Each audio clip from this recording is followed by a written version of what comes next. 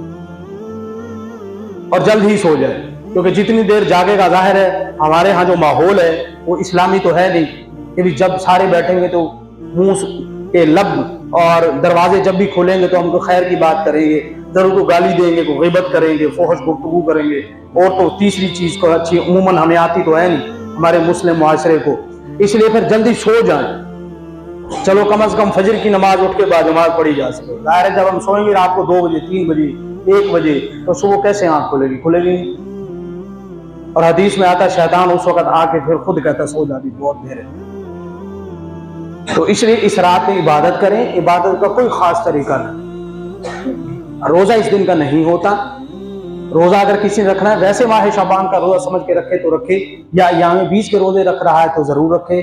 15 شعبان کے روزے کی کوئی فضیلت نہیں ہے عند المحدثین، محدثین کے نزدیک، اور باقی اس میں بہت سی موضوع اور من گھڑت روایات ہیں کہ اتنی رکعت پڑھو، اس میں یہ تلاوت کر لو تو یوں ہو جائے گا، ایسا کچھ نہیں۔ ہمارے نبی صلی اللہ علیہ وسلم 23 سال خود ہمارے انسانوں کے درمیان موجود رہے، انہوں نے دین سکھایا، تو کبھی ایسا نہیں ہوتا تھا کہ یہ عمل جو ہے نماز اتنی مرتبہ ایسے پڑھ لو تمہارا یوں ہو جائے گا۔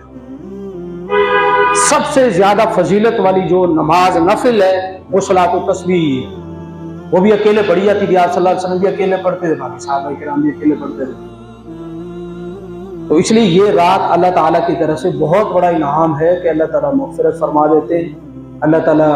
رحمت کے ساتھ متوجہ ہوتے ہیں انسانوں کی طرف، تو ہم جیسے گناہگاروں کے لیے بڑا بہترین موقع ہے۔ ویسے تو مغفرت کسی بھی وقت ہو سکتی ہے، ہم اب بھی سچے دل سے دل ہی دل میں توبہ طائب ہو جائیں، اللہ اب بھی ہمیں معاف فرما دے، لیکن یہ گویا خاص موقع ہوتا ہے جس میں اللہ تعالیٰ بہت سے لوگوں کو جو سچے دل سے نیک نیتی کے ساتھ اللہ کے در پہ آتے ہیں، شرمندہ ہوتے ہیں اپنی زندگی پہ، تو اللہ تعالیٰ ان کو معاف فرما دیتے ہیں۔ بہرحال ہمیں کوشش کرنی چاہیے ہم بدعات سے بچیں، رسومات سے بچیں، اور ہمارے ہاں جو کھانے پکانے کا ایسا شوق چڑھا ہے برے صغیر میں کہ ہمیں سب سے آسان کام یہ لگتا ہے کچھ پکا لو، کھا لو، کھلا دو، اور اس کو ہم سمجھتے ہیں کہ باقاعدہ یہ کوئی سنت عمل ہے۔ ہم فرض نمازوں کی اتنی جو ہے وہ پابندی نہیں کرتے جتنی کہ ان رسموں کی پابندی کرتے ہیں، حالانکہ اگر کسی بھی عمل کو